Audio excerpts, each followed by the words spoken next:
Today I am going to bring you the 6-4 challenge lock. This lock is currently preventing me from taking my dog on a midnight run. Little click out of 1, little click out of 3. Damn, this clicks a lot. How the hell am I supposed to open this thing? Oh, crap.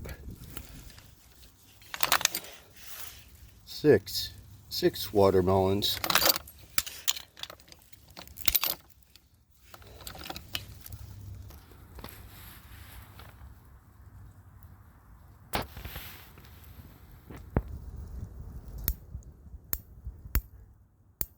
Big click out of 2. And this is why it's called the 6-4 challenge lock.